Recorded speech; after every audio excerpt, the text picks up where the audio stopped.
नमस्कार दोस्तों, स्वागत है आपका अपना ही यूट्यूब चैनल टुडे एग्जाम पर। दोस्तों, जैसा कि एसएससी के विभिन्न एग्जाम हेतु जो हम लोग 35 सीरीज देख रहे थे, आज हम 35 सीरीज में क्लास नंबर 4 को देखेंगे। इससे पहले 3 क्लास करा दिया हूं, साथ ही साथ जो भी बच्चे इस सीरीज की पीडीएफ खरीद करके व्हाट्सएप ग्रुप में ऐड हुए हैं उनको पीडीएफ भी दे दिया गया है। आशा करते हैं कि आप क्लास के बाद पीडीएफ से रिवीजन भी करते चल रहे होंगे।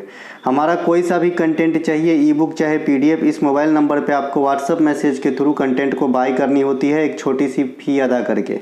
ठीक है मेरे भाई, तो कोई सा भी आप चाहिए इस मोबाइल नंबर पे व्हाट्सएप के थ्रू ले सकते हैं, या फिर डिस्क्रिप्शन में लिंक भी दिया गया है इसी व्हाट्सएप का, वहाँ लिंक क्लिक करेंगे आपका मोबाइल आपको व्हाट्सएप पे ले जाएगा, फिर आप कंटेंट ले सकते हैं। कंटेंट अवेलेबिलिटी जो है एसएससी के विभिन्न एग्जाम के लिए है, रेलवे के विभिन्न एग्जाम और स्टेट गवर्नमेंट, दिल्ली पुलिस इत्यादि की एग्जाम के लिए जो है कंटेंट आपको मिल जाएगा। हम एक्स्ट्रा डिटेल के साथ पढ़ाते हैं, तो एक एक बात को ध्यान से सुनिएगा, बहुत ही काम की बातें होती है। इधर उधर की बात हम नहीं करते, सिर्फ पढ़ाई की बात करते हैं। आपको मन हो तो लाइक करो, ना मन हो तो कोई ज़बरदस्ती नहीं है, और बुरा लगे तो डिसलाइक भी कर सकते हो। ठीक है, मैं यहाँ चैनल चमकाने नहीं तुम्हें चमकाने आया हूँ, इस बात को मान लोगे सफल हो जाओगे। चलिए, यहाँ पे जो इस सीरीज में हमारा स्टाइल है पढ़ाने का 3 क्वालिटी में है। पहले वन लाइनर फॉर्मेट में देखते हैं, फिर हम एक्सप्लेन करते हैं एक्स्ट्रा फैक्ट के साथ, और लास्ट में इसी से संबंधित क्यूज के फॉर्मेट में आपसे क्वेश्चन पूछता हूँ ताकि आप जवाब दे पाओ। तो जो पहला प्रश्न है, वन लाइनर फॉर्मेट देख लेते हैं पहले।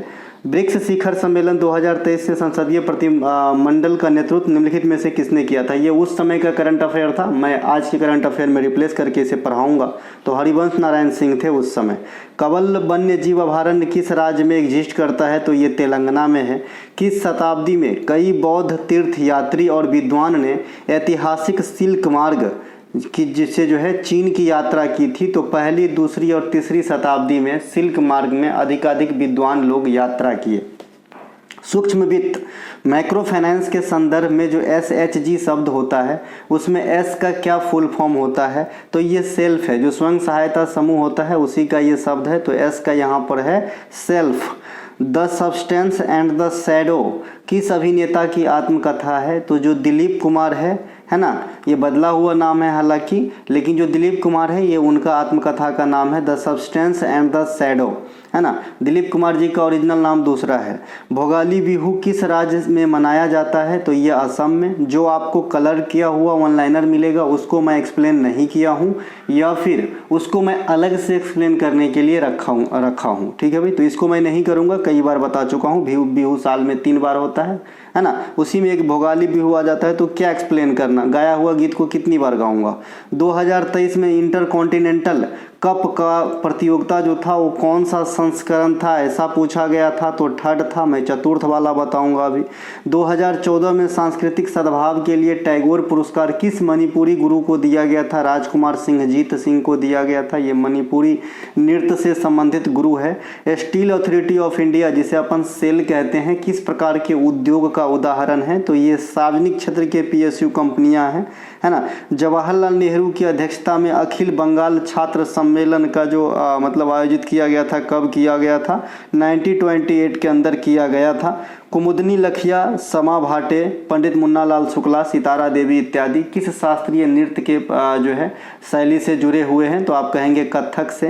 हड़प्पा सभ्यता के बारे में इनमें से कौन सा कथन सत्य है? तो बाय ऑप्शन करना था, वहाँ पे एक ऑप्शन दिया गया था कि प्रत्येक नगर में एक मंदिर होती थी, तो ये बात आपके लिए सत्य नहीं है, और जो सत्य नहीं है वही आंसर करना था। हड़प्पा सभ्यता में मंदिर का अवशेष जो है मतलब क्लियरली रूप से नहीं पाया गया है। वैसे धार्मिक चीज कई सारे पाए गए, लेकिन मंदिर का अवशेष नहीं मिला था।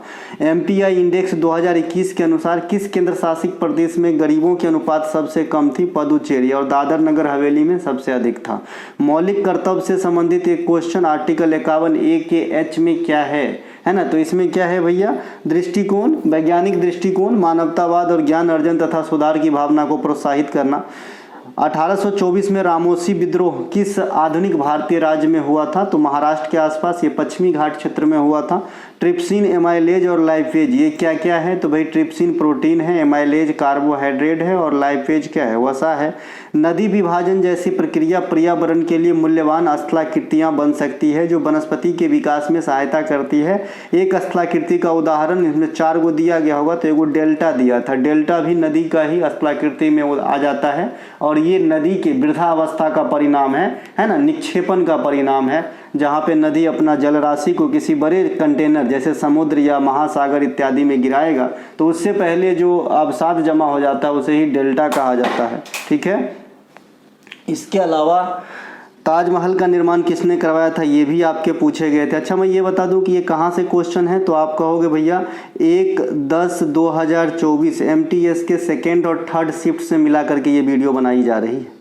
भारतीय संविधान का कौन सा अनुच्छेद विशेष रूप से राष्ट्रीय पद के लिए योग्यताओं से संबंधित है? राष्ट्रपति पद के लिए, यहाँ पे राष्ट्रपति कर लीजिएगा तो अनुच्छेद 58 हो जाएगा। ठीक है, बृजभूषण काबरा जिन्होंने हवाई स्लाइड गिटार में बदलाव किए थे किस वाद्य यंत्र से संबंधित थे? आप लोगों के लिए रखा हूँ। इसके अलावा आर्यों का सबसे लोकप्रिय देवता कौन थे? इंद्र। हीलियम गैस को किसके द्वारा द्रव अवस्था में परिवर्तित किया जाता है? वहाँ पे 4 प्रकार का बल दिया गया होगा। एक बल का नाम था लंदन आकर्षण बल, है ना। नेक्स्ट है कलामंडलम कृष्णन नायर किस शास्त्रीय नृत्य के परम गुरु थे? तो ये कथकली के थे। निम्नलिखित में से कौन सी वस्तु मंदिर वास्तुकला की वह शैली जिसे उत्तरी भारत में व्यापक रूप से पसंद किया जाता है? नागर शैली और दक्षिणी भारत में द्रविड़ शैली। फरवरी 2023 में अब्दुल एस नजीर को किस राज्य में राज्यपाल के तौर पर नियुक्त किया गया था? आंध्र प्रदेश। इसको मैंने लाल रंग से कलर किया है क्योंकि मैं राज्यपाल वाला टॉपिक और मुख्यमंत्री वाला टॉपिक एग्जाम से पहले अलग से मैं खुद पढ़ाऊंगा, क्योंकि 2025 में भी कई बार उथल पुथल हुए हैं जहाँ एक साथ कई राज्यों में राज्यपाल इत्यादि का तबादला हुआ है। तो ये आपके लिए 1 नंबर का एग्जाम में आएगा, इसीलिए मैं इसे अलग से पढ़ा दूंगा, ज़्यादा बेटर रहेगा एक साथ, क्योंकि इस वीडियो में समावेशित करता तो बहुत लंबा वीडियो हो जाता। वैसे ही आप जानते हैं कि बहुत लंबा वीडियो मैं पढ़ाता हूँ बिल्कुल टाइम का प्रवाह न करते हुए, जबकि मेरे पास टाइम की इतनी कमी है कि कभी कभी खाना भी टाइम से नहीं होती है। और 1982 में फुटबॉल की नेहरू कप का प्रतियोगिता के उद्घाटन वर्ष में कौन से टीम पहले संस्करण के विजेता बने थे? उरुग्वे। और जो फीफा पुरुष वर्ल्ड कप था उनका भी पहला विजेता उरुग्वे ही था, ये ध्यान रखेंगे, है ना। उरुग्वे के मोंटेवीडियो में ही फीफा वर्ल्ड कप 1930 में आयोजित किया गया था और पहला विजेता भी उरुग्वे ही बना था। और 1982 में जो नेहरू कप प्रतियोगिता जो फुटबॉल से ही संबंधित है ये हुआ था, तो ये भी उरुग्वे ही जीता था। लाइसोसोम के भीतर पाचन एंजाइम किसके द्वारा बनाए जाते हैं? तो रफ एंडोप्लाज्मिक रेटिकुलम के द्वारा। सरहुल जनजातीय त्योहार किस राज्य में मनाया जाता है? झारखंड में मनाया जाता है। नेक्स्ट है निम्नलिखित में से कौन सा पर्वत शिखर हिमालय का भाग है या नहीं? तो ये भाई कंचनजंगा हो गया, कमेत हो गया, नंदा देवी हो गया, ये सब क्या है? हिमालय की भाग है। जनगणना 11 के अनुसार भारत में लिंगानुपात कितना था? 943। एक क्वेश्चन यहाँ से पूछ लेता हूँ, जनगणना 2011 में भारत में बाल लिंगानुपात कितना था? बाल वाला लिंगानुपात, है ना। तो ये तो आपका सार्वभौमिक लिंगानुपात है ना, ओवरऑल। लेकिन जो बाल लिंगानुपात है वो बताइएगा कितना था? कई बार बता चुका हूँ, है ना, और इससे कम है, हिंट दे रहा हूँ, 943 से कम है। जब खमीर को फर्मेंटेट किया जाता है तो किस गैस के कारण ब्रेड में इसका प्रभाव आ जाता है? Carbon dioxide. नेक्स्ट है वर्तमान में राज्यसभा के पदेन सभापति कौन है? तो वर्तमान में कोई नहीं है, इसीलिए मैंने इसे खाली रखा है, क्योंकि आपको पता होगा कि जगदीप धनखड़ साहब जो है रिजाइन दे दिए हैं, है ना। और राज्यसभा का पदेन सभापति कौन होता है? वाइस प्रेसिडेंट ऑफ इंडिया होते हैं। ठीक है भाई। 1931 में गांधी इरविन समझौता पर हस्ताक्षर किसने किए थे? महात्मा गांधी, और इरविन तो है ही।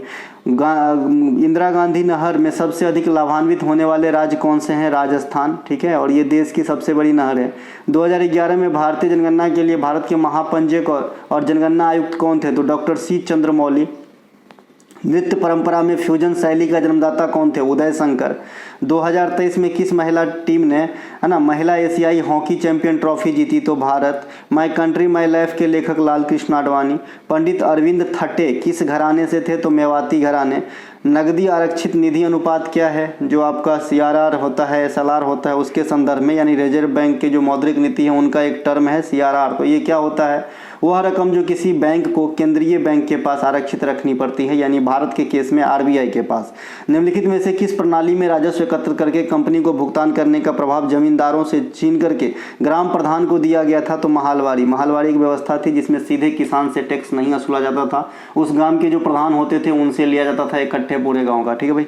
तो ये हो गई, ये थी वन लाइनर फॉर्मेट में। ये है भैया जिनको SSC का एग्जाम पास करना है, टॉपर चॉइस जरूर पढ़ लेना। आजकल जो आपके नए वेंडर आए हैं है ना। तो ये जो नए वेंडर है ये आपके कथन के रूप में ज़्यादा क्वेश्चन करता है, और इस टॉपर्स चॉइस में मैं 70% से अधिक क्वेश्चन सिर्फ कथन के रूप में करवाया हूँ। जो बच्चे अटेंड किए हो 36 क्लास देख लेना, इस डिस्क्रिप्शन में भी लिंक मिल जाएगा, उसी से ये टॉपर चॉइस बना है। जो भी बच्चे चाहे लेके पढ़ सकते हो, और जो लिए हो अच्छे से पढ़ना, ठीक है। और ये आपका मार्क बूस्टर पैरासीटामोल 2 के नाम से आया था, इससे पहले एक पैरासीटामोल 1 आया था, वो आप लोग देखे ही होंगे। ये सभी एसएससी एग्जाम के लिए है। ये है भैया आपका टॉपर्स चॉइस का बनावट, पहला ही क्वेश्चन कथन के रूप में है, और मैक्सिमम क्वेश्चन इसके कथन के रूप में ही आपको मिलेंगे, जिससे आपकी समझ बिल्कुल डेवलप होगी और आधुनिक जो आपका वेंडर है उसके हिसाब से आप फिट बैठोगे। चलिए पहले प्रश्न को एक्सप्लेन करते हैं, एक्स्ट्रा फैक्ट वाला अब स्टार्ट होगा काम दाम, ठीक है भाई। पहला, निम्नलिखित में से किस प्रणाली में राजस्व एकत्र करके प्रणाली को भुगतान करने का प्रभाव जमींदार के स्थान पे ग्राम प्रधान को दिया गया था? तो ये महालवारी है ना। वन लाइनर में आप सुन लेते हैं तो क्वेश्चन का आंसर तो आप जानते ही रहते हैं, एक्सप्लेनेशन पे विशेष ध्यान दीजिएगा। भूमि राजस्व की महालवारी व्यवस्था हॉल्ट मैकेंजी और रॉबर्ट मैटिस के द्वारा शुरू किया गया था। लॉर्ड विलियम बेंटिक के काल में भारत में भू राजस्व में महालवारी व्यवस्था शुरू की गई थी। अब देखिए यहाँ पे जो है महालवारी व्यवस्था हॉल्ट मैकेंजी और ये जो है इनके द्वारा शुरू किया गया था, मतलब ईजाद किया गया था। भारत में किस गवर्नर के काल में लगाया गया था? तो आप कहेंगे लॉर्ड विलियम बेंटिक के काल में। दोनों बात ध्यान रखियो। रैयतवारी व्यवस्था किसी प्रकार की व्यवस्था है, ये भी भू राजस्व के लिए इस्तेमाल किया जाता है। ये ब्रिटिश काल के दौरान है ना लगाया गया था। रैयतवारी व्यवस्था की शुरुआत थॉमस मुनरो ने किया था। थॉमस मुनरो ने 1820 में बम्बई और मद्रास में जो है रैयतवारी व्यवस्था लगाया था। ये भी पार्टिकुलर पॉइंट पूछे जाते हैं कि कहाँ लगाया था, ठीक है। इस व्यवस्था में सरकार सीधे किसान से टैक्स वसूली करते हैं, और महालवारी में सीधे किसान से न वसूल करते हुए जो किसान का प्रतिनिधि या मुखिया या प्रधान होते हैं उनसे वसूल किया जाता है। यहाँ पे एक नोट करके लिखा हुआ है, रैयतवारी व्यवस्था की परिकल्पना सबसे पहले चार्ल्स रीड ने किया था, ठीक है मेरे भाई। ये जो रैयतवारी व्यवस्था है ये लगाया था मुनरो ने, लेकिन इस प्रकार की व्यवस्था का ईजाद या खोज चार्ल्स रीड ने किया था, ठीक है। नेक्स्ट हमारा अकबर के वित्त मंत्री जो टोडरमल थे वो एक दहसाला बंदोबस्त चलाया था, है ना, जिसे जब्दी व्यवस्था या दहसाला बंदोबस्त या जो है दहसाला पद्धति कहा जाता है। ये अकबर के वित्त मंत्री टोडरमल के द्वारा चलाया गया था। ये बात भी आपको ध्यान रखना है। इसमें क्या होता था कि पिछले 10 साल में जो भी उपज होती थी उसके कैलकुलेशन के अनुसार टैक्स निर्धारित किया जाता था। इस प्रकार का कुछ होता था। नेक्स्ट है ब्रिक्स शिखर सम्मेलन 2023 में संसदीय प्रतिनिधि मंडल का नेतृत्व निम्नलिखित में से भारत की तरफ से किसने किया था? तो ये हरिवंश नारायण सिंह ने किया था। ये उस समय का क्वेश्चन है। अब मैं इसे आधुनिक रूप में रिफॉर्म करूंगा। पहला ब्रिक्स सम्मेलन जड़ से पढ़ते हैं 2009 में रूस के एकार्तरीनबर्ग में आयोजित किया गया था। तो पहला ब्रिक का सम्मेलन, पहले क्योंकि ब्रिक्स बना नहीं था, पहले ब्रिक था। साउथ अफ्रीका जब 2010 में इसमें ऐड हुआ तो ये ब्रिक संस्था बन गया, ब्रिक्स, ठीक है। और इनका जो पहला बैठक हुआ ये रसिया में हुआ था, लेकिन जो ब्रिक का फॉर्मेशन का काम स्टार्ट हुआ था गुरु, ये 2006 में ही स्टार्ट हो गया था, लेकिन बैठक हुआ 9 में। बात को समझते चलेंगे, कैसा भी क्वेश्चन पूछेगा किसी एंगल से जवाब दे पाओगे। वर्ष 2010 में दक्षिण अफ्रीका इस समूह में शामिल हो गए तो ब्रिक बन गया आपका ब्रिक्स। अब 5 को आ गया ब्राजील, रसिया, इंडिया, चाइना और साउथ अफ्रीका। वर्ष 2023 में ब्रिक्स शिखर सम्मेलन का आयोजन दक्षिण अफ्रीका में कराया गया था, जहां पे आपका चंद्रयान 3 जब लॉन्च हुआ था आपने देखा ही होगा, है ना, उसी साल में हुआ था ना। हाँ सही बात है जी। इसके अलावा यह आयोजन रूस के कजान में किया गया था। कहाँ पे, है ना, 2023 में अफ्रीका में किया गया था। और जो है आपका 2024 में, एक सेकेंड, यहाँ पे रूस के जो कजान में है ना, ये 2024 लिख लेना दादा, है ना। ब्रिक्स का जो शिखर सम्मेलन 2024 में हुआ है वो रसिया में हुआ है। 23 में जो हुआ है अफ्रीका में हुआ है। 24 में जो हुआ है वो रूस के कजान में यानी रसिया में हुआ है। और 25 में शिखर सम्मेलन जो है ये ब्राजील में रियो डी जेनेरो में होगा। तो ये 3 तो आपको याद रखना ही है। साथ ही साथ जो 2026 में इसकी बैठक होंगे वो इंडिया में होंगे। तो ये कम से कम चारों जरूर याद रख लेना, किसी भी एंगल से पूछ सकता है एग्जामिनर। 23 का पूछेगा अफ्रीका, 24 का पूछेगा रसिया, 25 का पूछेगा ब्राजील और 26 का पूछेगा तो इंडिया कर लेना ब्रिक्स शिखर सम्मेलन के लिए। 2025 में जो ब्रिक्स का एक और नया सदस्य देश बन गया, कौन? इंडोनेशिया, ठीक है। तो ब्रिक्स में पहले से ही 5 गो सदस्य देश था। 2024 के 1 जनवरी को, है ना, 4+1 को दर्जा दिया गया। 4+1 5 मैं डायरेक्ट भी लिख सकता था, लेकिन 4+1 इसलिए लिख रहा हूँ कि ये जो एक आपको दिख रहा है ये सऊदी अरब था। तो सऊदी अरब जो है आधिकारिक घोषणा नहीं करता है अभी तक कि मैं ब्रिक्स का सदस्य बन गया हूँ, ठीक है। तो हालांकि 5 का नाम आता है, लेकिन 4 को ही पूर्ण सदस्य उस समय तक मानेंगे। तो 5 और 4 9 हो गया, और अभी एगो इंडोनेशिया आ गया 25 में, तो 10 गो, लेकिन सऊदी अरब सहित 11 गो हो जाएगा। और अगर अर्जेंटीना भी आ जाता, क्योंकि वो भी आवेदन दिया था, बाद में हट गया था अर्जेंटीना, तो 12 गो हो जाता। तो आपने पूरा जाल शायद समझ गया कि भैया 5 गो तो था ही, है ना। 2024 में 5 गो और आया 4+1 के रेशियो में। ये जो 1 है ये सऊदी अरब है, तो ये आधिकारिक पुष्टि नहीं करता है। तो 5 4 9 गो हुआ 2024 तक। 25 में इंडोनेशिया आ गया तो 10 गो हो गया, और सऊदी अरब को अगर पकड़ लें तो कितना हो जाएगा, 11 गो सदस्य, है ना। ब्रिक्स का जो अपना बैंक है, जिसे न्यू डेवलपमेंट बैंक के नाम से जानते हैं, एनडीबी के नाम से जानते हैं, इसकी स्थापना 2014 में किया गया था, है ना। ब्राज़ील में वो बैठक हुआ था 2014 में, और उसी दौरान जो है इसकी स्थापना की गई थी। लेकिन इसकी जो मुख्यालय है ये आपका चाइना के अंदर है, संघाई में है, तो ये ध्यान रखेंगे, ठीक है। 2026 में 18वां ब्रिक्स सम्मेलन का आयोजन भारत में किया जाएगा। और सबसे इम्पोर्टेंट बात, जो आयोजन करवाता है, यानी जो होस्ट कंट्री होता है, मेजबान कंट्री होता है ब्रिक्स का, वही अध्यक्षता करता है। सिंपल सी बात है भाई, है ना।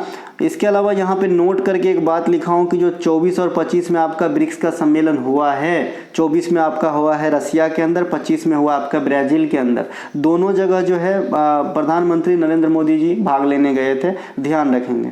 सूक्ष्म वित्त मैक्रो फाइनेंस के संदर्भ में एसएचजी में एस क्या दर्शाता है, सेल्फ। सूक्ष्म वित्त संस्थाएं एमएफआई, है ना, उन कंपनियों को कहा जाता है जो निम्न आय वर्ग के लोगों को अपना व्यवसाय शुरू करने या किसी अन्य उद्देश्य के लिए जो है कम ब्याज दर पे लोन उपलब्ध कराते हैं। जनरली जो बहुत मतलब नीचे तबके के लोग हैं उन्हें बैंक लोन नहीं देते हैं बिना सिक्योरिटी के, है ना। लेकिन ये जो सूक्ष्म वित्त कंपनियां हैं ये छोटे छोटे लोगों को लोन देते हैं ताकि वो भी जो है सर्वाइव कर सके, कुछ नया कार्य स्टार्ट कर सके। भारत में गैर बैंकिंग वित्तीय कंपनियां, नॉन बैंकिंग फाइनेंशियल कंपनियां जो हैं, है ना, भारत में, है ना, तथा एमएफआई जो भी माइक्रो फाइनेंस इंस्टीट्यूशंस हैं, वो सबको जो है रेगुलेट कौन करता है, रिजर्व बैंक करता है। ये ध्यान रखेंगे, यहाँ पे लिखा गया है किस अधिनियम द्वारा करता है, तो यहाँ पे लिखा गया है गैर बैंकिंग वित्तीय कंपनी माइक्रो फाइनेंस इंस्टीट्यूशन निर्देश 2011 द्वारा नियमन करता है। तो इनके जो मालिक हो गए, नियमन करने वाला जो बॉडी हो गया, कौन हो गया भैया, आरबीआई हो गया। ग्रामीण क्षेत्रों में स्वयं सहायता समूह एसएचजी को वित्तीय सहायता प्रदान करने के लिए 1992-93 में नाबार्ड ने स्वयं सहायता समूह लिंकेज कार्यक्रम शुरू किया। देखिए नाबार्ड ये ग्रामीण क्षेत्र के विकास के लिए सबसे बड़ी संस्था है ना। तो ये जो नाबार्ड है ये 1982-83 में जो एसएचजी होता है, स्वयं सहायता समूह है, इसको वृद्धि करने के लिए, विकसित बनाने के लिए जो है इसके साथ जो है बैंक लिंकेज कार्यक्रम को जो है शुरू किया था। तो ये ध्यान रखेंगे। नाबार्ड की पार्टिकुलर स्थापना वर्ष भी आपसे पूछा जाता है, तो आप कहेंगे ये 1982 में स्थापित हुए थे 12 जुलाई को शिब्रमण समिति की अनुशंसा पे, और इसका हेडक्वार्टर जो है ये मुंबई के अंदर है, ध्यान रखेंगे। लखपति दीदी योजना काफ़ी सुने होंगे आप, ये 2023 में आया था लखपति दीदी योजना। इस योजना में लखपति बनने वाली जो दीदी होती है वो कौन होती है, तो इस योजना में जो लखपति बनने वाली महिला या दीदी होती है ये स्वयं सहायता समूह से जुड़े हुए एक मेंबर होती है जिसकी वार्षिक सालाना आय 1 लाख रुपया से अधिक होता है, ठीक है। सूक्ष्म ऋण माइक्रो फाइनेंस के जनक किसे कहा जाता है, तो 1970 के दशक में माइक्रो फाइनेंस का जनक जो है मोहम्मद यूनिस को कहा जाता है। तो इसी से एक और क्वेश्चन आता है ना, कि बांग्लादेश ग्रामीण बैंक के फाउंडर कौन है, तो मोहम्मद यूनिस। मोहम्मद यूनिस को नोबेल पुरस्कार भी मिल चुका है ना, और ये बांग्लादेश के अंतरिम सरकार में हेड बनाए गए थे, है ना। भारत में पहली ग्रामीण क्षेत्रीय बैंक की स्थापना 1975 में किया गया था। अब ग्रामीण बैंक की स्थापना भारत में नहीं किए जाते हैं। माइक्रो फाइनेंस क्षेत्र में कार्यरत एनबीएफसी एमएफआई के लिए एक अलग श्रेणी का निर्माण किस समिति के अनुसार किया गया था, तो आप कहेंगे मालेगाम समिति के अनुसार किया गया था, ठीक है मेरे भाई।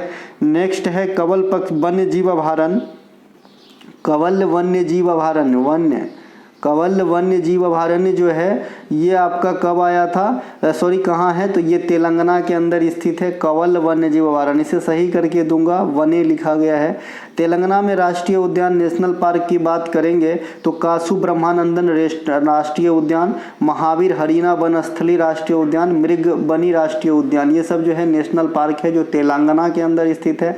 तेलंगाना में वन्य जीव अभयारण्य की बात करेंगे, देखिए वन्य जीव अभयारण्य और नेशनल पार्क में माइनर सा फर्क है। जो वन्य जीव अभयारण्य होता है वो नेशनल पार्क के तुलना में कम महत्व के माने जाते हैं, नेशनल पार्क ज़्यादा वैल्यू के हो जाते हैं ना।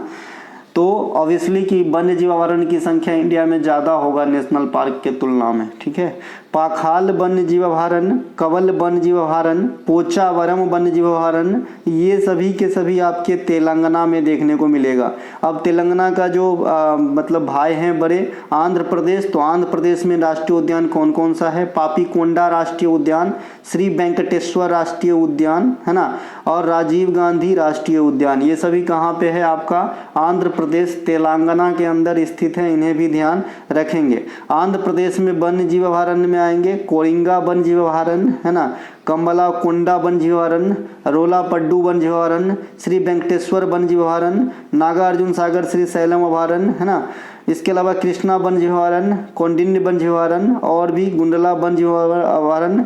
नागार्जुन सागर श्री सैलम जो है ये क्षेत्रफल के हिसाब से सबसे बड़ा जो है आपका टाइगर रिजर्व है इंडिया में, इसे भी ध्यान रखेंगे, ठीक है। अभी एक जगह और दमोह में कहीं तो बन रहा है बड़ा टाइगर रिजर्व, लेकिन अभी पूर्ण रूप से बना नहीं, तो अभी तक यही नागार्जुन सागर ही सबसे बड़ा टाइगर रिजर्व होगा इंडिया का, श्री सैलम आंध्र प्रदेश के अंदर, ठीक है। देखो सलेम जगह का अलग नाम है, ये तमिलनाडु में है, और श्री सैलम जो है ना ये आपका वहाँ पे है आंध्र प्रदेश में। भारत में क्षेत्रफल के हिसाब से सबसे बड़ा national park Hemis national park है, जो आपका कहाँ पे है, लद्दाख में है, और यहाँ पे हिम तेंदुआ जो है पाई जाती है, जो यहाँ का विशेष आकर्षण है, ठीक है भाई। किस शताब्दी में कई बौद्ध तीर्थ यात्री जो है विद्वानों ने ऐतिहासिक सिल्क मार्ग की यात्रा की थी, तो ये भैया पहला दूसरा तीसरा शताब्दी आपने ऑनलाइनर में देखा। भारतीयों के लिए प्रसिद्ध सिल्क मार्ग का खोज जो है राजा कनिष्क के द्वारा किया गया था। कनिष्क कौन से वंश के थे, एक क्वेश्चन यहाँ से बताना, ठीक है। चीन में सबसे पहले रेशम बनाने की तकनीक का आविष्कार किया, लेकिन चाइनीजों ने इस तकनीक को जल्दी उजागर नहीं किया। बहुत दिन छुपाने के बाद जो है विभिन्न देशों में या फिर विश्व के अन्य हिस्सों में जिस मार्ग से रेशम को पहुंचाया इन्होंने, उसी मार्ग को बाद में रेशम मार्ग कहा जाने लगा। आई होप आप समझे भाई। रेशम की जो सबसे पहले खोज हुई या कागज की भी खोज हुई तो वो चाइना के अंदर हुई, लेकिन समय के साथ रेशम जो है दूसरे जगह भी पहुंचाए जाने लगा चीनियों के द्वारा। तो जिस रास्ते से उन्होंने निकला उसे जो है सिल्क मार्ग कहे जाने लगे बाद में, ठीक है। और भारत के लिए सिल्क मार्ग का खोज जो है भारतीयों के लिए कह सकते हैं तो ये आपका कनिष्क ने किया था। भारत आने वाले चीनी यात्री कई चीनी यात्री भारत आए, तो इनका क्रम भी आपको याद रखना है। सबसे पहले फहियान आए 399 से 411 ईस्वी के बीच में, BC ईस्वी होगा, ठीक है। तो ये चंद्रगुप्त द्वितीय विक्रमादित्य के काल में आया था। सुंग युंग ये भी आए थे 517 में। हेन सांग 630 से 45 के बीच में आए थे हर्षवर्धन के काल में। और इत सिंह सबसे लास्ट आए इन चारों में। तो यहाँ पे फहियान, सुंग युंग, हेन सांग और इत सिंह, ये जरूर याद रखें ना क्रम लाइन से, क्योंकि यहाँ से क्वेश्चन आता है। फहियान चंद्रगुप्त सेकेंड के काल में आया था, है ना, और हर्षवर्धन के काल में हेन सांग आया था। हेन सांग कांचीपुरम की भी यात्रा की थी, जो पल्लव का राजधानी हुआ करता था उस समय, दक्षिण भारत में है। तो उस समय पल्लव शासक नरसिंह वर्मन प्रथम थे, इन्हें ध्यान रखेंगे। 14वीं शताब्दी में इब्न बतूता मोरक्को नामक देश से भारत आया था, और उस समय इंडिया पर यानी सल्तनत पे जो है मोहम्मद बिन तुगलक का शासन चल रहा था।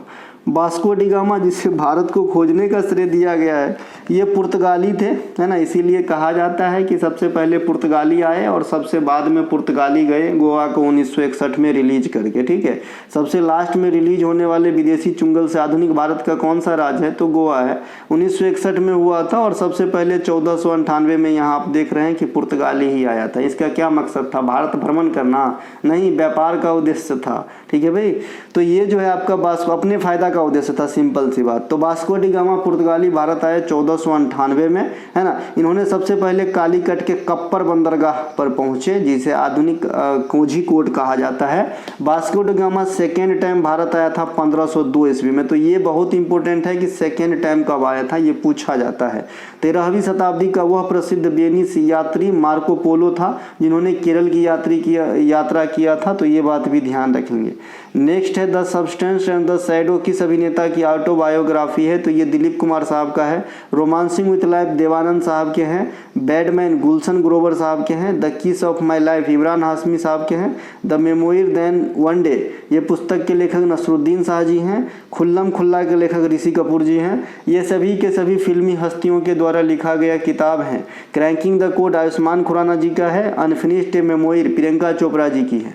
ठीक है, तो ये सब किताब ध्यान रखेंगे। विशेष किताब चाहिए तो आप टुडे एग्जाम के टॉपिक वाइज में चला जाना, वहाँ पर लेना, या कोई भी आप कंटेंट लेते हो तो वहाँ तो टॉपिक वाइज आपको दिया जा रहा होगा कंपाइल वाला, तो वहाँ पढ़िएगा।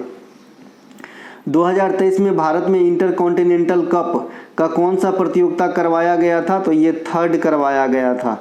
2023 में भारत में भुवनेश्वर के कलिंगा स्टेडियम में इंटरकॉन्टिनेंटल कप फाइनल में लेबनान को 2-0 से हटाकर खिताब जीता था। देखिए, भारत 2018 में भी इंटरकॉन्टिनेंटल कप जीता है, 2023 में भी इंटरकॉन्टिनेंटल कप जीता है। तो 2 बार जीता है इंटरकॉन्टिनेंटल कप भारत। ध्यान रखेंगे, इंटरकॉन्टिनेंटल कप की शुरुआत 2018 में हुआ था। हालांकि यह प्रतियोगिता बहुत पुराना है, लेकिन पहले कुछ गिने चुने क्रिकेट क्लब के बीच ही खेला जाता था। वर्ष 2018 में इसे विश्व चैंपियन के जैसा खिलाया जाने लगा, जिसमें 4 देश ने भाग लिया। ठीक है, इंटरकॉन्टिनेंटल कप 2018 से अब तक भारत में अखिल भारतीय फुटबॉल महासंघ के द्वारा आयोजित किया जाता एक 4 देशों का फुटबॉल टूर्नामेंट है। चौथा इंटरकॉन्टिनेंटल कप 2024 फुटबॉल का खिताब कौन जीता है? सीरिया ने जीता है ना। किसे हरा? सीरिया ने जीता है, भारत को हराकर जीता है। फाइनल मैच जीएमसी बाल योगी स्टेडियम हैदराबाद में खेला गया था। तो भाई 4 ही बार हुआ है, चौथा बार जीत गया है सीरिया, तीसरा बार जीता 23 में भारत। ठीक है, और इस बार के भी फाइनल में सीरिया और भारत जो है हैदराबाद में भिड़े थे, जिसमें सीरिया जीत गए। एक होता है सैफ अंडर 90 चैंपियन 2025, इनके विजेता है भारत और उप विजेता है बांग्लादेशु। ठीक है, यह प्रतियोगिता कहाँ पे हुआ? अरुणाचल प्रदेश के अंदर हुआ। इस बात को विशेष रूप से फोकस करेंगे। जैसे बच्चा सैफ अंडर 90 देखता है, फटाक से जाकार्ता मार देगा, सोचेगा ही नहीं कि भारत में भी हो सकता है। अरे भारत में भी हो सकता है। फीडे महिला विश्व कप 2025 का खिताब दिव्या देशमुख जी ने जीती है ना। और किसे हरा के? अनुभवी कोनेरू हम्पी जी को हरा के जीती है ना। जैसा कि आप लोग अभी सुने भी होंगे, और इनको कई सारे इनाम, शोहरत की तो बात ही छोड़ दो, दौलत भी बरस पड़े। ठीक है मेरे भाई, तो ये, और साथ ही साथ जो है ये 88वीं ग्रैंड मास्टर बनी है इंडिया का। 87वां ग्रैंड मास्टर कौन था इंडिया का? पी श्याम निखिल, है ना। पी श्याम निखिल जो है 87वें नंबर के ग्रैंड मास्टर थे। ये आपका 88वें नंबर के ग्रैंड मास्टर बन चुकी है। 2014 में सांस्कृतिक सद्भाव के लिए टैगोर पुरस्कार किस मणिपुरी गुरु को दिया गया?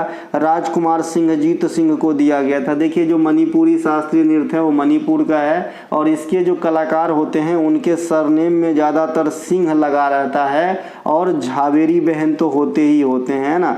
झावेरी बहन होते हैं, बिंबावती देवी, कलावती देवी, चारू माथुर, ये सब अगर भूल दिया जाए, मतलब भूल जाया जाए, तो सिंह सरनेम वाला ज़्यादा जो कैरेक्टर है वो मणिपुरी नृत्य से ताल्लुकात रखते हैं। अब आते हैं रविन्द्रनाथ टैगोर से एक प्राइज़ और है जो साहित्य के क्षेत्र में दिया जाता है। 2024 का रविन्द्रनाथ टैगोर साहित्य पुरस्कार सुकृता पॉल कुमार को दिया गया। यह पुरस्कार उनकी पुस्तक salt and paper selected poems के लिए दिया गया है। देखिए, कल हो के कोई बड़ी बात नहीं कि यह किताब का नाम ही पूछे, है ना, यह किताब का नाम ही पूछ दे। अभी मैं आपको बता दूं, जो हार्ट लैंप किताब है ना, हार्ट लैंप एक किताब का नाम है जिसे इंटरनेशनल बुकर पुरस्कार 2025 प्राप्त हुआ है। ये किताब बानू मुश्ताक के द्वारा लिखा गया है, याद रख लेना।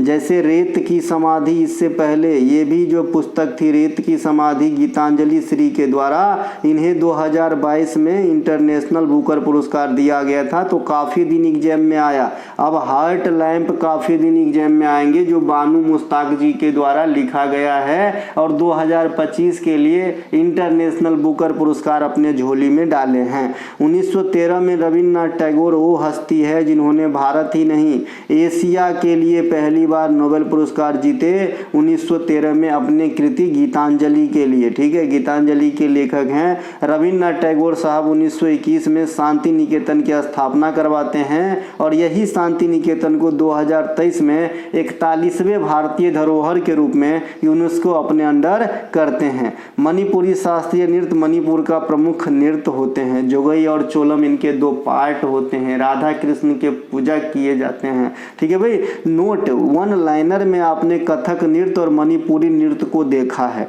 कलाकार के बारे में संपूर्ण जानकारी और कलाकार के बारे में संपूर्ण जानकारी की टॉपिक वाइज के शास्त्रीय नृत्य वाले चैप्टर में देख लेना बंधु, जिनके पास है। जिनके पास हमारा टॉपिक वाइज नहीं है, यानी आप हमारे कंटेंट नहीं खरीदे हैं, तो आप जो है वीडियो देख सकते हैं, टॉपिक वाइज वाले प्लेलिस्ट में मिल जाएगी। ठीक है, steel authority of India limited किस प्रकार के उद्योग का उदाहरण है? सार्वजनिक उद्योग का उदाहरण है। उद्योग धंधा तीन प्रकार के होते हैं। एक तो आपका सार्वजनिक होता है, एक पूर्णतः निजी होता है और एक मिक्सअप में होता है। ठीक है भाई, तो ये सार्वजनिक है आपका कौन सा भाई? Steel authority of India SAIL. वर्तमान समय में मात्र 12 सार्वजनिक क्षेत्र के बैंक है, जिसे आप बहुत कॉमन भाषा में सरकारी बैंक कहते हो, उसे हम शुद्ध हिंदी में कहेंगे सार्वजनिक क्षेत्र के बैंक। ठीक है, यानी सरकारी वाला बैंक, जैसे State Bank of India, PNB, Bank of Baroda, ये सब जो है। इसके अलावा note HDFC, RBL, ICICI, Kotak Mahindra, Lakshmi Vilas, Saraswat, ये सब जो भी बैंक है ना, ये सब क्या है? ये सब निजी क्षेत्र के बैंक है, प्राइवेट बैंक का उदाहरण है। वर्तमान में 14 महारत्न कंपनियां हैं जिनका नाम यहाँ पर दिया गया है। NTPC, ONGC, सेल, भेल, IOCL, HPCL, CIL, गेल, BPCL, power grid, PFC, REC, oil India, है ना, और हिंदुस्तान एरोनॉटिक्स लिमिटेड। इन सभी 14 महारत्न कंपनी में, ये महारत्न कंपनी क्या होता है कई हजार बार बता चुका हूं मैं, बहुत ज़्यादा इनका टर्नओवर होता है। लाभ के दृष्टिकोण से इसे महारत्न का दर्जा दिया जाता है। और महारत्न कंपनी बनने के लिए किसी कंपनी को पहले नवरत्न कंपनी होना बहुत ज़रूरी होता है ना, ये ध्यान रखना। तो भाई हिंदुस्तान एरोनॉटिक्स लिमिटेड जो हाल है ना, इसको हाल में ही यानी अक्टूबर 2024 में महारत्न का दर्जा दिया गया था। ये लास्ट महारत्न कंपनी है, 14वां। ठीक है, नवरत्न कंपनी और महारत्न कंपनी सार्वजनिक क्षेत्र के कंपनियां होती है, इन्हें भी ध्यान रख लेंगे। जवाहरलाल नेहरू की अध्यक्षता में अखिल बंगाल छात्र सम्मेलन का आयोजन कब किया गया? तो अखिल बंगाल छात्र सम्मेलन का आयोजन जो है ये 1928 में किया गया था। राष्ट्रीय आय समिति, नेशनल इनकम कमेटी का गठन जो है PC महालनोबिस की अध्यक्षता में 1949 में किया गया था। अखिल भारतीय दलित वर्ग संघ की स्थापना भीमराव अंबेडकर साहब ने किए थे। बिहार प्रांतीय किसान सभा का गठन 1929 में स्वामी सहजानंद के द्वारा किया गया था। 1936 में अखिल भारतीय किसान सभा का प्रथम अध्यक्ष स्वामी सहजानंद सरस्वती ही थे। और ये कहाँ पे हुआ था? ये जगह लिखना बहुत ज़रूरी था इस पार्टिकुलर पॉइंट में। लखनऊ में हुआ था। कहाँ पे हुआ था सर? लखनऊ में। अखिल भारतीय ट्रेड यूनियन आईटुक की स्थापना 31 अक्टूबर 1920 को लाला लाजपत राय की अध्यक्षता में किया गया था, जो इंडिया में सबसे पुरानी मजदूर यूनियन थी। ठीक है भाई, नेक्स्ट है हमारा हड़प्पा सभ्यता के बारे में। इनमें से कौन सा कथन सत्य नहीं है? प्रत्येक नगर में एक मंदिर अवश्य होता था।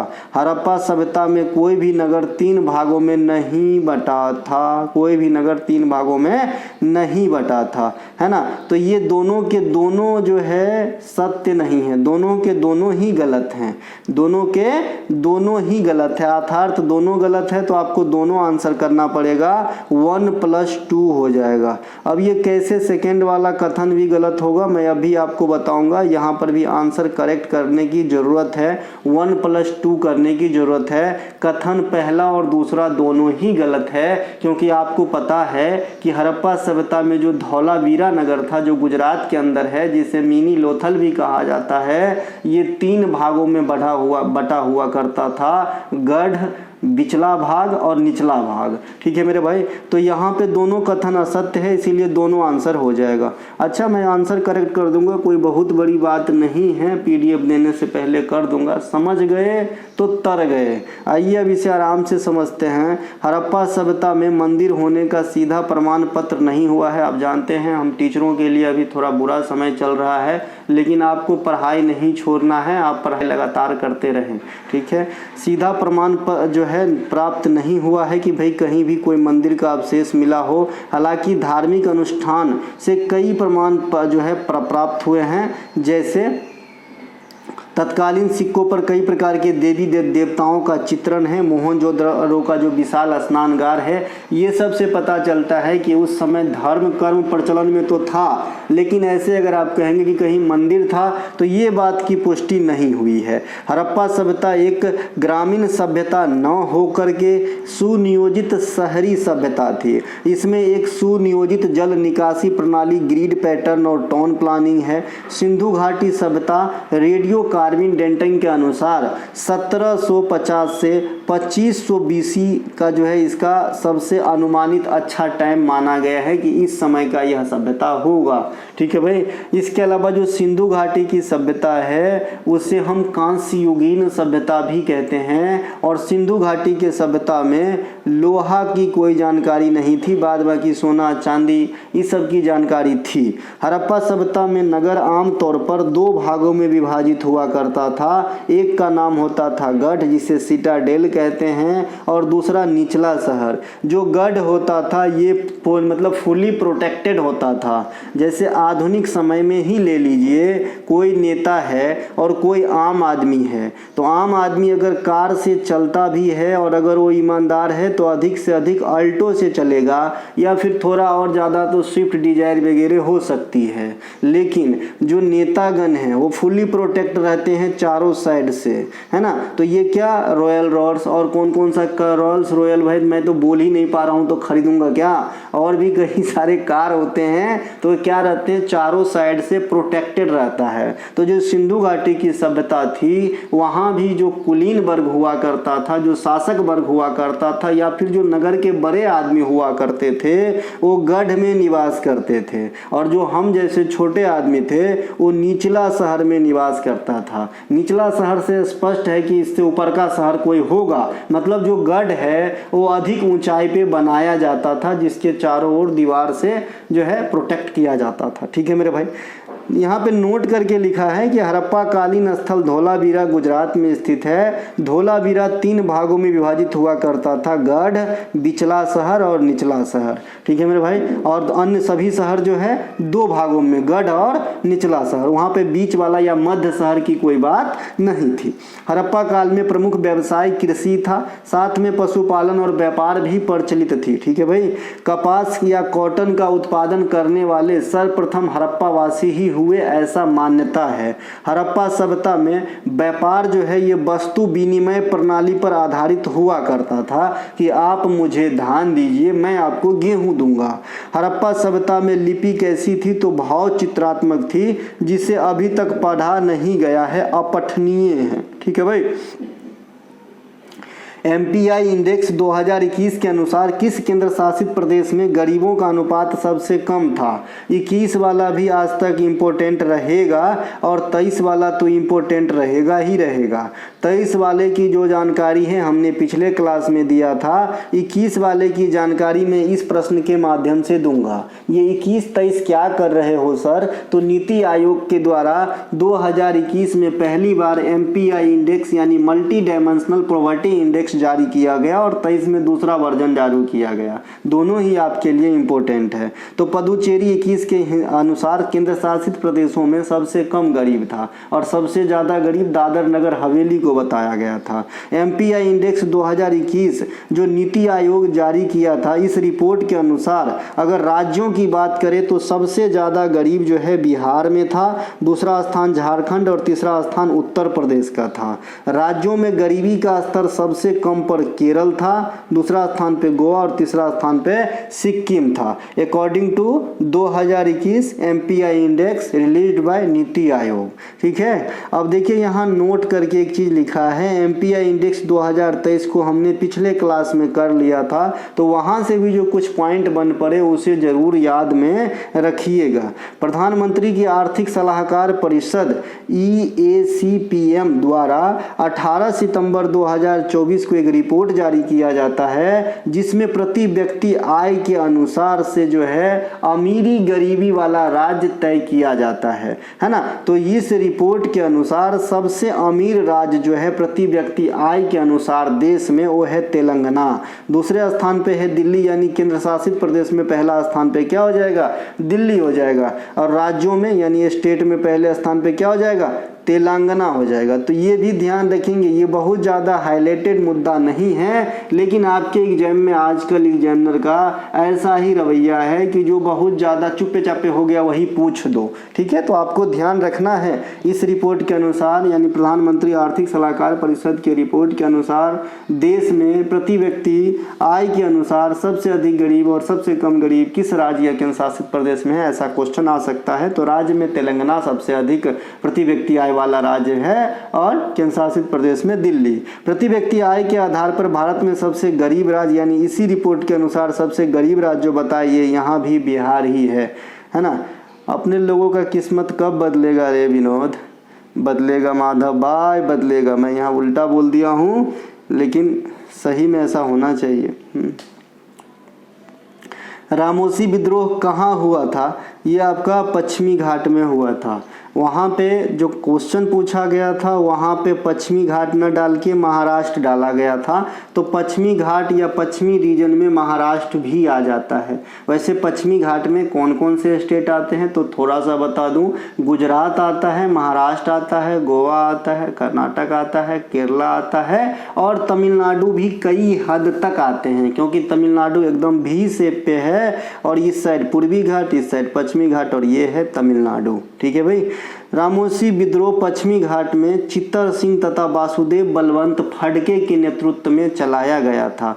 पॉलीगिरों का विद्रोह 1801 में तमिलनाडु में चलाया गया था। ये जो भी विद्रोह आप इस स्लाइड में इस प्रश्न के माध्यम से देखेंगे, सभी विद्रोह कहीं न कहीं किसानी वाला विद्रोह है। कच्छ विद्रोह 1816 ईस्वी कच्छ से स्पष्ट है कि ये भारतमल के नेतृत्व में गुजरात में चलाया गया था। कोया विद्रोह, यह जाति का नाम होता है कोया, जो आजकल तेलंगाना में मेथाराम यात्रा मेला नाम सुने होंगे, उसमें बढ़ चढ़ के हिस्सा लेते हैं। इट मीन्स ये जो कोया विद्रोह हुआ होगा वो तेलंगाना के आसपास गोदावरी रीजन में हुआ था। ठीक है, इसके जो नेता थे टोम्मा सोरा इनका नाम था। टोम्मा सोरा, तम्मा सारा भी बोलते हैं इसको, है ना। कभी कभी एसएससी ऐसे भी लिख देते हैं भाई, है ना। तो आपको थोड़ा बहुत तो नॉलेज होनी चाहिए कि ये वही चीज़ लिखा है जो हमने पढ़ा है। कूका आंदोलन, भगत जवाहर मल्ल, बालक सिंह और राम सिंह, ये तीनों अलग अलग आदमी हैं। इनके नेतृत्व में पंजाब में 1840 में करा गया था। इन तीनों में से कभी कभी कोई एक ही नाम आपको दे करके पूछा जा सकता है। कोल विद्रोह 1831, इसके प्रमुख नेता में आएंगे बुद्धो भगत, और ये कहाँ पर हुआ था, जो भी कोल विद्रोह है, संथाल विद्रोह है, ताना भगत आंदोलन है, जुआंग विद्रोह है, ये सभी के सभी छोटा नागपुर रीजन अर्थात वर्तमान झारखंड राज्य के आसपास हुआ था। ठीक है, तो कोल विद्रोह 1831 बुद्धो भगत के द्वारा झारखंड में हुआ था। संथाल विद्रोह सिद्धू, कान्हू, चंद और भैरव, ये चारों भाई मिलके जो है विद्रोह को अंजाम दिए थे, अंग्रेजों को हिला के रख दिए थे, ये भी झारखंड से। ताना भगत आंदोलन जतरा भगत के नेतृत्व में 1914 झारखंड से स्टार्ट। जुआंग विद्रोह 1867-68, रन्ने नायक, इनका नाम है रन्ने नायक या रन्न नायक, है ना, इनके नेतृत्व में छोटा नागपुर के आसपास, छोटा नागपुर क्षेत्र आसपास यानी झारखंड में, है ना। खोंड विद्रोह 1837 में चक्र बिसोई के द्वारा उड़ीसा से स्टार्ट किया गया था खोंड विद्रोह। ठीक है भाई, ये बिश्नोई नहीं है, अगर बिश्नोई होता तो फिर राजस्थान की बात हो जाती गुरुजी, क्योंकि बिश्नोई समाज के लोग राजस्थान में रहते हैं। ठीक है भाई, इसके अलावा जैसे अमृता देवी बिश्नोई, इनके नाम पे वन्यजीव संरक्षण पुरस्कार भी दिया जाता है। ठीक है भाई। ट्रिप्सिन, एमाइलेज और लाइपेज क्या है? तो प्रोटीन है, कार्बोहाइड्रेट है और वसा है। ट्रिप्सिन प्रोटीन, एमाइलेज कार्बोहाइड्रेट और लाइपेज जो है वसा है। प्रोटीन को अपन क्या कहते हैं सर? बॉडी बिल्डर कहा जाता है प्रोटीन को। वास्तव में प्रोटीन एमिनो अम्ल से मिलकर बने होते हैं, अर्थात प्रोटीन भी एमिनो एसिड ही है। शरीर में 20 प्रकार के एमिनो अम्ल पाई जाती है। प्रोटीन के कमी से क्वाशीयोरकर नामक बीमारी हो जाती है। कार्बोहाइड्रेट, यह शरीर में ऊर्जा देने का काम करता है, ऊर्जा का प्रमुख स्रोत है। इसकी पाचन मुंह से स्टार्ट होती है, जब भोजन के माध्यम से आया हुआ स्टार्च, स्टार्क नहीं है ना, स्टार्च या मांड कह सकते हैं ना, स्टार्च या मांड कह सकते हैं, स्टार्च या मांड कह सकते हैं, मांड भी कहते हैं, चोकर कह सकते हैं, है ना। तो जो लार से निकला हुआ टाइलिन नामक एंजाइम है या फिर अल्फा एमाइलेज भी निकलता है आपके लार के माध्यम से, है ना। तो ये जो है आपके भोजन के में आया हुआ जो स्टार्च है उसमें मिल जाता है और उस भोजन को, है ना, माल्टोज में परिवर्तित करता है ना। तो यहीं से जो है पाचन आपका प्रारंभ हो जाता है ना। तो स्टार्च का पाचन जो है ये आपका मुख से ही हो जाता है, मुख से स्टार्ट होता है। इसीलिए हम ओवरऑल कहते हैं कि जो पाचन क्रिया है वो मुंह में भोजन जाते हैं, जैसे हम चबाते हैं एक आध सेकंड के बाद जो स्टार्ट हो जाता है। वसा, यह भी शरीर में ऊर्जा का प्रमुख स्रोत है, लेकिन कार्बोहाइड्रेट कम ऊर्जा देता है वसा के तुलना में। ठीक है भाई, कार्बोहाइड्रेट 4.2 कैलोरी पर ग्राम और वसा जो है लगभग 9 कैलोरी पर ग्राम ऊर्जा देता है। छोटी आंत वह हिस्सा है जहां कार्बोहाइड्रेट हो, वसा हो और प्रोटीन हो। ये पूर्ण रूप से पच जाती है, पूर्ण रूप से जो है पच जाती है छोटी आंत में। ऐसे अगर ये सब में से कुछ भी ना लिखा हो फिर भी आपसे पूछे कि भोजन का पाचन मुख्य रूप से किस अंग में होती है, तो भी आपको स्मॉल इंटेस्टाइन ही मारना है, छोटी आंत ही मारना है ना भाई। छोटी आंत छोटा नाम है बड़ी आंत की तुलना में, लेकिन काम में ये ज्यादा आगे है। अग्नाशय के एक्सोक्राइन भाग से, अब देखिए अग्नाशय जो है मिश्रित ग्लैंड है, आप सभी को पता होगा। जो पंक्रियाज है वो मिश्रित ग्लैंड है, ये एक्सोक्राइन भी है और इंडोक्राइन भी है, यानी ये अंतःस्रावी भी है और ये बहिस्रावी भी है। अंतःस्रावी क्या होती है, बहिस्रावी क्या होती है? जिन भी बच्चे को साइंस वाले चीज में, जो जनरल साइंस आपके एग्जाम लेवल की आती है, उसमें दिक्कत है, परीक्षा दर्पण वाला सीरीज जरूर कर लेना, जो रेलवे के नाम से चलाया गया था। डिस्क्रिप्शन में लिंक भी मिलेगा, उसका ई बुक भी रेडी है, आप लोग ले सकते हैं। ठीक है भैया। तो ये जो एक्सोक्राइन है, यहाँ से एक एंजाइम स्रावित होती है, अलग अलग एंजाइम, और अलग अलग एंजाइम का अलग अलग काम है।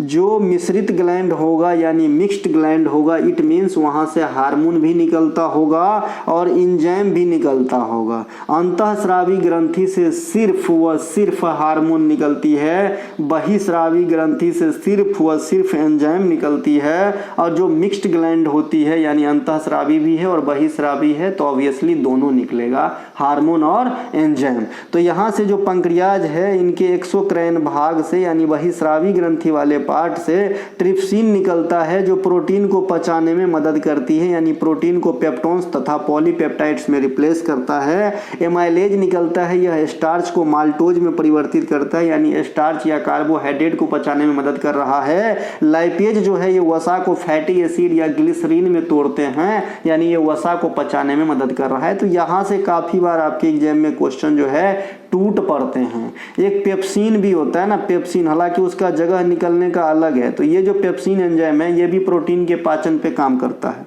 नेक्स्ट है एक रेनिन भी होता है, जो भी प्रोटीन के पाचन पे ही काम करता है, लेकिन दूध से आया हुआ केसिन प्रोटीन को पचाने के लिए रेनिन नामक एंजाइम काम करता है।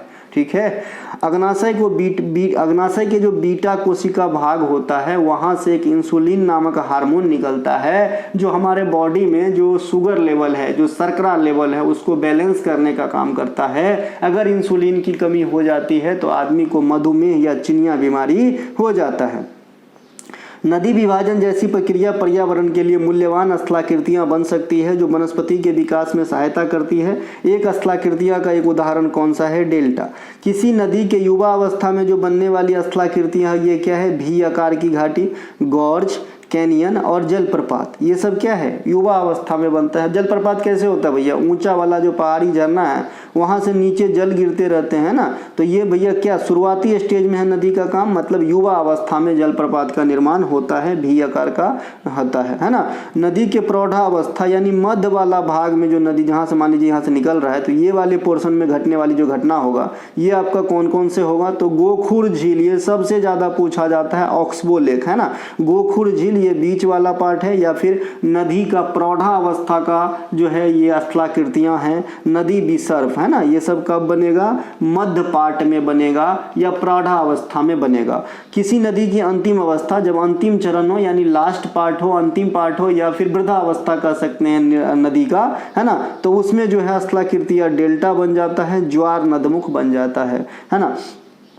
यहाँ पे एक इमेज के माध्यम से आप यहाँ पे समझ सकते हैं कि एक नदी है जिसका ओरिजिन यहाँ से आपको देख सकते हैं। इसके शुरुआती अवस्था में आपके वाटरफॉल, जलप्रपात वगैरह बन जाएंगे, मिडिल अवस्था में जो प्रचलित है ऑक्सबो ले बनेंगे, और फाइनल अवस्था में आपका एक्सटेंचुरी जिसे ज्वार नदमुख कहते हैं, डेल्टा या फिर रिवर मौत, नदी मुहाना इत्यादि लास्ट अवस्था में बनती है। ठीक है, अब हम इसको डेल्टा वाला क्वेश्चन से रखे हैं, तो अब मैं डेल्टा को अच्छे से समझाता हूँ। देखिए डेल्टा क्या होता है कि नदी के मुहाने पे बनने वाली निक्षेपण जो नदी के द्वारा ढो करके लाया जाता है ना, यह नदी का मुहाना के पास जलोढ़ या गाद का जमाव होता है। डेल्टा का निर्माण निक्षेपण के कारण होता है, डेल्टा का आकार त्रिभुजाकार होता है।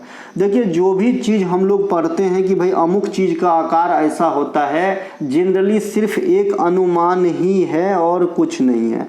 इसका मतलब ये नहीं कि डेल्टा हमेशा जो है भाई कौन सा ट्रायंगल, राइट एंगल ट्रायंगल या फिर भैया समबाहु त्रिभुज कैसा होता है, भाई ऐसा कोई मतलब नहीं है कि हमेशा त्रिभुजाकार ही होगा। इसका कहने का मतलब कि एक पंखा के शेप का होता है तो इसे हम जो है त्रिभुजाकार जैसे मान लिए हैं। ठीक है भाई, पंखा के जैसे होता है तो ये जो है हम मतलब ऐसा मिला करके इसे त्रिभुज के जैसा मतलब शेप आ जाती है, तो हम कहते हैं कि त्रिभुजाकार होता है। वैसे वास्तव में होती नहीं, तो अपने को जवाब देना है लेकिन ये त्रिभुजाकार ही होता है अगर डेल्टा का आकार पूछा जाता है तो। ठीक है, उसी केस में मतलब इसी प्रकार से सिंधु घाटी सभ्यता के केस में भी आपको अगर आकार पूछता है तो त्रिभुजाकार ही आंसर करना है। ठीक है भाई, ध्यान रखना।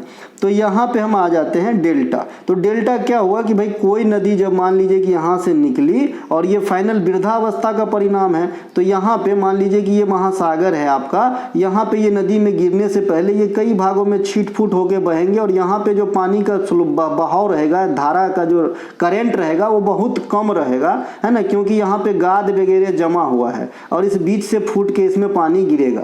तो जो डेल्टा का निर्माण होता है वो नदी के आखिरी पड़ाव पे होता है, जहां नदी की जलराशि किसी बड़ी जल निकाय में अपना जल को प्रतिस्थापित करते हैं और उसके मुहाने पे जो गाद वगैरह जमा हो जाता है, जो निक्षेपण का परिणाम है, उसी को डेल्टा कहा जाता है, जिसकी आकार जनरली ट्रायंगल शेप में होता है। समझ में आया? तो ये है आपका डेल्टा। ठीक है, यहाँ पे मैंने एक नोट करके लिखा है नदी का मुहाना, माउथ ऑफ रिवर। यह नदी का वह हिस्सा है जहाँ पे नदी अपनी जल विसर्जन किसी अन्य जल राशि के अंदर करेगा।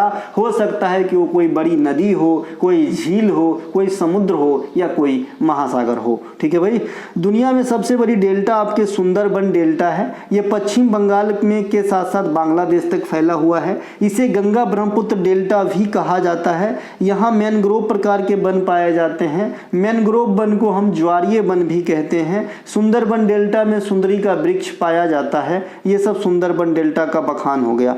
नर्मदा नदी डेल्टा के बजाय मुहाना एस्चुरी का निर्माण करता है। अब मुहाना मैंने अभी आपने पढ़ाया सर कि मुहाना वो जगह है रिवर माउथ ऑफ रिवर या मुहाना की जहाँ पे रिवर जो है अपनी जल किसी बड़े जल राशि में विसर्जित करेंगे, यानी जल को समाप्त करेंगे, उसमें मिल जाएंगे, तो फिर नर्मदा मुहाना बनाता है। ऐसा आप कैसे कह सकते हैं? तो ऐसा इसलिए कह सकते हैं क्योंकि ये डेल्टा का निर्माण नहीं करता है, यानी जहाँ पे नर्मदा नदी की पानी आपका बड़े जल राशि में गिरता होगा वहाँ पे कोई भी इस प्रकार का निक्षेपण का जमाव नहीं होता होगा। मतलब मुहाना तो हर एक नदिये बनाता है जो किसी न किसी बड़े जलराशि में गिरता है, लेकिन उससे पहले निक्षेपण जमा कर दिया तो हम कहते हैं डेल्टा का निर्माण कर दिया। निक्षेपण जमा नहीं किए तो हम कहते हैं कि सिर्फ मुहाना ही है भाई। है ना। समझ में आया कि नहीं आया। तो इसीलिए कहा जाता है कि नर्मदा नदी मोहाना एक्सचुरी या ज्वार नदमुख भी इसे कहा जाता है, इसका निर्माण करता है। मतलब इससे पहले कोई भी अवसाद, कोई भी निक्षेप नहीं छोड़ता है। इट मीन्स डेल्टा का निर्माण नहीं करता है। कौन? नर्मदा। सिर्फ नर्मदा ही नहीं है जो डेल्टा का निर्माण नहीं करता है, नर्मदा भी नहीं करता, साबरमती भी नहीं करता, ताप्ती भी नहीं करता, है ना। कहने का मतलब है कि अधिकांश नदी जो उल्टा दिशा में बहता है आपका डेल्टा का निर्माण नहीं करता है। नर्मदा नदी कहाँ से निकलता है? अमरकंटक से निकलता है। अमरकंटक कहाँ पे है? मध्य प्रदेश में है। ये मैकाल रेंज के पर्वत चोटी है ना। और यहाँ से जो है निकल करके पश्चिम दिशा में बहते हुए रिफ्ट वैली को फॉलो करते हुए अरब सागर में गिर जाती है और ये डेल्टा का निर्माण नहीं करती है। इट मीन्स जहाँ पे ये अरब सागर या फिर जिस जो भी जब बड़े जलराशि पार्ट में मिल रहे हैं वहाँ पे कोई भी निक्षेप नहीं छोड़ता है। ठीक है। नेक्स्ट, राष्ट्रपति निर्वाचित होने के लिए अर्हताएं किस अनुच्छेद में वर्णित है? तो राष्ट्रपति निर्वाचित होने के लिए अर्हताएं अनुच्छेद 58 में है। 52 के अनुसार एक राष्ट्रपति होगा। 53 के अनुसार राष्ट्रपति कार्यपालिका का प्रधान होते हैं, लेकिन मैंने आपसे कहा है कि कार्यपालिका का नाम मात्र का प्रधान होते हैं, केंद्र में राष्ट्रपति और राज्यों में राज्यपाल। ठीक है। अनुच्छेद 54 राष्ट्रपति के निर्वाचक मंडल से संबंधित है। इसमें कौन भाग लेते हैं? तो संसद के दोनों सदस्य और दोनों सदन और राज्य के विधानसभा के निर्वाचित सदस्य ओनली। ठीक है भाई, लोकसभा, राज्यसभा और राज्य विधानसभा के निर्वाचित सदस्य ओनली ही राष्ट्रपति के चुनाव में भाग लेते हैं। अनुच्छेद 55 ये राष्ट्रपति का जो है मतदान किस प्रणाली से होती है इस बारे में जानकारी देता है। अनुच्छेद 56 ये जो है पदावधि की बात करते हैं राष्ट्रपति साहब के बारे में। 57 है ना, ये दोबारा राष्ट्रपति चुने जाने वाली बात हो रहा है ना। इसके अलावा 58 राष्ट्रपति के निर्वाचन होने हेतु योग्यता। 59 पद के लिए शर्त। 60 राष्ट्रपति द्वारा शपथ और 61 राष्ट्रपति को हटाए जाने वाली जो महाभियोग की प्रक्रिया होती है। यानी 52 से लेके 61 तक आप जो है पकानी कोका दियोदशम याद कर सकते हैं और सभी का कोड वर्ड है, सब अपने आप आ जाएगा, कई बार बता चुका हूँ।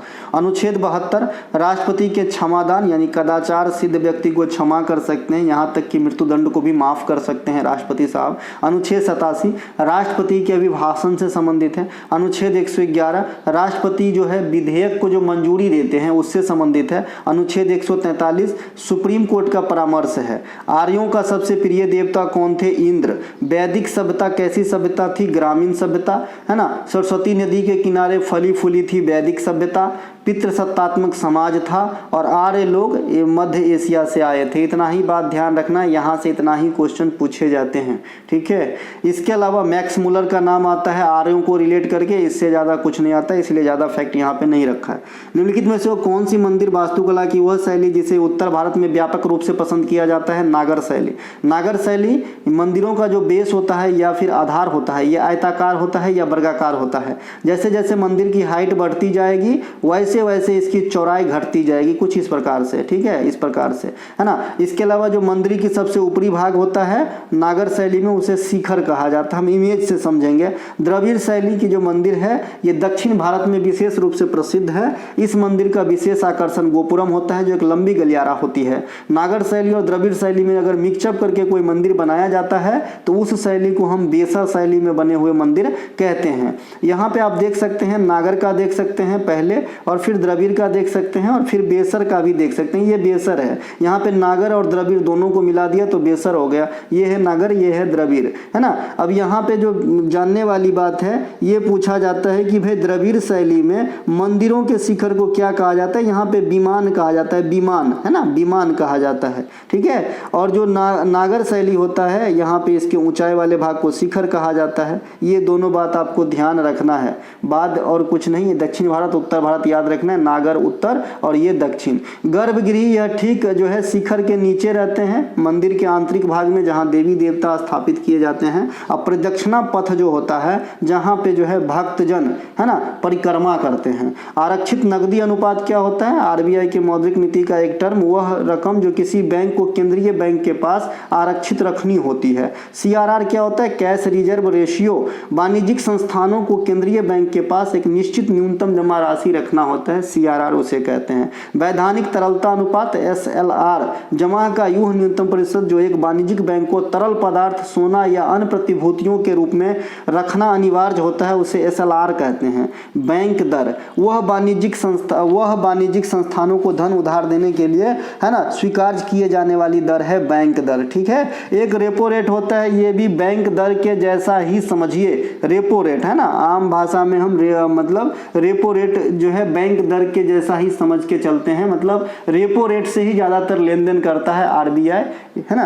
तो रेपो रेट जो है वह ब्याज दर जिसपे वाणिज्यिक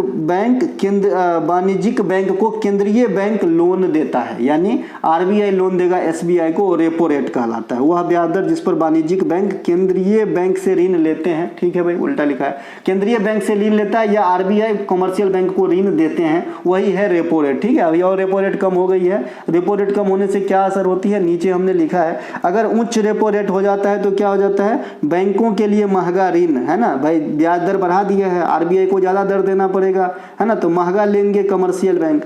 कमर्शियल बैंक जब महंगा लेंगे तो उपभोक्ता और जो व्यवसायी है उनको भी महंगे ब्याज दर पे लोन देंगे, और जब महंगे दर पे लोन देंगे तो उधार लेने और व्यय करने की प्रक्रिया क्या हो जाएगी, सुस्त हो जाएगी, धीमा हो जाएगी। लोग कम लोन लेगा, कम खर्च करेगा। कम रेपो रेट रहेगा, बैंकों के लिए आसान होगा ऋण, है ना। अब जब बैंक के लिए आसान है ऋण तो उधारकर्ता या लोन लेने वाले जो आदमी हो भर भर के लोन लेंगे, और जब खूब लोन लेंगे तो खूब जो है खर्च भी करेंगे, है ना, ध्यान रखना। रिवर्स रेपो रेट वह दर है, जैसे आपने रेपो रेट पढ़ा उसका उल्टा समझ लीजिए। पहले के केस में, रेपो रेट के केस में क्या होता था, reserve bank of India commercial bank को लोन देता था, और रिवर्स रेपो रेट में क्या होता है, वह दर जिस पर commercial bank reserve bank of India को धन उधार देता है। ठीक है, अब ये उल्टा गंगा बह जाता है, लेकिन ये कम समय के लिए होता है। भारतीय नृत्य परंपरा में फ्यूजन शैली के जनक उदय शंकर को कहा जाता है। उदय शंकर फ्यूजन शैली नृत्य के जनक कहा जाता है। इस नृत्य में जो है मिश्रित प्रकार के नृत्य हैं। ठीक है, भारत में आधुनिक नृत्य का जनक भी उदय शंकर जी को ही कहा जाता है। उदय शंकर साहब को 1960 में संगीत नाटक अकादमी, 1960 में संगीत नाटक अकादमी पुरस्कार, 62 में संगीत नाटक फेलोशिप अवार्ड, 71 में पद्म विभूषण से सम्मानित किया गया था। अब देखिए, संगीत नाटक पुरस्कार और संगीत नाटक फेलोशिप अवार्ड ये दोनों अलग अलग है। फेलोशिप में जो है 3 लाख रुपया नगद के तौर पे मिलता है, और जो आपका संगीत नाटक अकादमी है उसमें 1 लाख रुपया नगद के तौर पे मिलता है। दोनों बात ध्यान रखेंगे। ठीक है, अंग वस्त्रम और ताम्रपत्र तो मिलता ही है, कॉमन है, लेकिन जो राशि है 3 लाख और 1 लाख है, फेलोशिप में 3 लाख है। मून वॉक नृत्य शैली जो माइकल जैक्सन थे, है ना। नोट शास्त्रीय नृत्य तथा विभिन्न प्रकार की जनजातीय नृत्य के लिए टॉपिक वाइज PDF देखिए टुडे एग्जाम की। ठीक है, गांधी इरविन समझौता कब हुआ, 5 मार्च 31 को हुआ था। 5 मार्च 31 को गांधी इरविन समझौता हुआ था। इसमें डिमांड रखी गई थी 11। पूना समझौता भीमराव अंबेडकर और गांधी जी के बीच 32 में हुआ था। महात्मा गांधी गोलमेज सम्मेलन में, सेकेंड गोलमेज सम्मेलन में भाग लेने 1931 में लंदन गए थे। 3 गो गोलमेज सम्मेलन होता है, 30, 31, 32। महात्मा गांधी दक्षिण अफ्रीका 1893 में गए थे, 1915 में लौटे थे। गांधी जी का प्रथम सत्याग्रह साउथ अफ्रीका में, प्रथम भारतीय सत्याग्रह 1917 चंपारण में नील की खेती के विरुद्ध।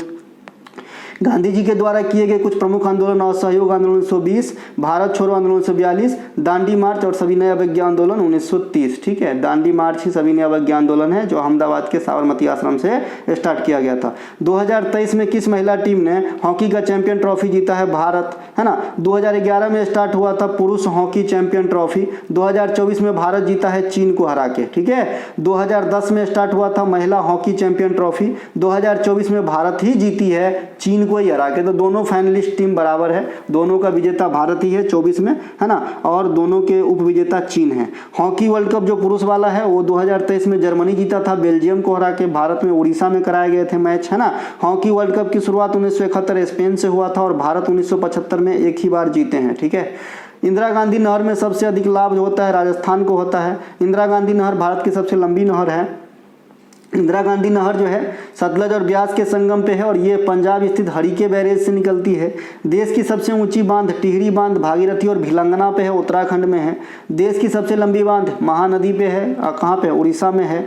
देश की सबसे ऊंची ज्वारीय बांध सतलज नदी पे है, क्या नाम है, भाखरा नांगल। देश की सबसे बड़ी कृत्रिम झील गोविंद सागर पंत झील कहाँ पे, उत्तर प्रदेश के सोनभद्र में है। ठीक है, नेक्स्ट है 2011 में जनगणना आयुक्त कौन थे? सी चंद्रमौली। 2011 का जनगणना कितने चरणों में हुआ था? 2 चरणों में। आदर्श वाक्य क्या था? हमारा जनगणना हमारी भविष्य। ठीक है। 2021 के जनगणना जो है इसके लिए महापंजीयक और जो जनगणना आयुक्त है कौन बने हैं? तो मृत्युंजय कुमार नारायण, है ना, ये विवेक जोशी साहब का स्थान लिए थे। ठीक है। और 2021 का जो जनगणना है जो अभी चल ही रहा है भैया, है ना, उसमें 31 सवाल किए जाएंगे, 16 भाषा में करवाए जाएंगे और थीम या विषय रखा गया है जन भागीदारी से जन कल्याण और 2 चरणों में संपन्न कराए जाएंगे। ध्यान रखना। एनपीआर एक जनगणना में यूज करने वाली रजिस्टर है। एनपीआर नेशनल पॉपुलेशन रजिस्टर होता है। देश में सर्वप्रथम जातिगत जनगणना कराने वाला राज्य बिहार था। दूसरा राज्य बना जातिगत जनगणना कराया आंध्र प्रदेश। ठीक है। 2025 में देश का पूर्ण साक्षर राज्य जो घोषित किया गया है, पहला वो है मिजोरम, दूसरा पूर्ण साक्षर राज्य गोवा और तीसरा पूर्ण साक्षर राज्य त्रिपुरा। ये जनगणना वाली फैक्ट से नहीं आया है, ये उल्लास कार्यक्रम से आया है, ध्यान रखना, है ना। जब खमीर को फर्मेंटेट किया जाता है तो किस गैस के कारण ब्रेड में इसका प्रभाव आ जाता है? तो कार्बन डाइऑक्साइड। ठंडा पेय पदार्थ बनाने के लिए कार्बन डाइऑक्साइड। गोताखोरों के द्वारा सांस लेने के लिए ऑक्सीजन में हीलियम मिलाते हो। प्रकाश संश्लेषण के दौरान पेड़ पौधा कार्बन डाइऑक्साइड लेता है, ऑक्सीजन गैस छोड़ता है। अक्रिय गैस जो है हीलियम, आर्गन, क्रिप्टन, जेनन, रेडॉन, इसको आधुनिक आवर्त सारणी के समूह 18 यानी सबसे लास्ट में रखा गया है। पृथ्वी पर पाए जाने वाले सर्वाधिक तत्व कौन से हैं? ऑक्सीजन। ध्यान रखना, तत्व कहेगा तो ऑक्सीजन, लेकिन धातु कहेगा तो एल्युमिनियम आंसर करना है। यहाँ पे आप देख सकते हो ऑक्सीजन 47% पृथ्वी के जो है भूप्रपटी पे पाए जाते हैं। दूसरा स्थान सिलिकॉन का है 28%। और इतना ही सारे सेक्टर में इतना चीज पाया जाता है, जिनमें से जो धात्विक तत्व है एल्युमिनियम, ये आपका 8.1% पाए जाते हैं और इतने में बहुत सारे हैं। ठीक है। तो धातु कहेगा तो एल्युमिनियम, तत्व कहेगा तो ऑक्सीजन। खाने वाला सोडा को गर्म करने पे कौन सा गैस रिलीज होता है ना, तो आप कहेंगे कार्बन डाइऑक्साइड गैस और जो है रिलीज होता है और धोने वाला सोडा प्राप्त होता है। कार्बन डाइऑक्साइड अग्निशमन यानी आग बुझाने में काम आता है। ठोस कार्बन डाइऑक्साइड को शुष्क बर्फ कहा जाता है। ये थे भैया आज का क्लास। अब हम क्यूज करा देते हैं। जो बच्चा जवाब देगा, है ना, सबसे पहले उनका नाम अगले क्लास में लूंगा। आप लोग जवाब भी नहीं देते तो इसमें क्या कंजूसी करना यार? ये कौन सी लाइक कर रहे हो? जवाब दे रहे हो मतलब आप खुद को बूस्ट कर रहे हो, है ना। लाइक ना करो, शेयर ना करो, कुछ मत करो, पढ़ो, पास हो जाओ। ठीक है। क्यूज। राष्ट्रपति का विशेष अभिभाषण किस अनुच्छेद में वर्णित है? यहाँ आंसर देना है। गोखुर झील का निर्माण नदी के किस अवस्था में होती है? जनगणना 21 में कुल कितने सवाल पूछे जाएंगे?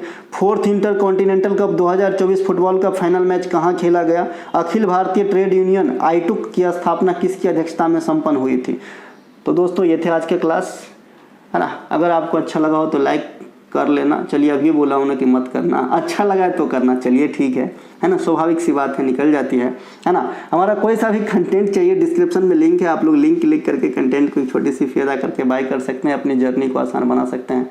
जय हिंद, जय भारत।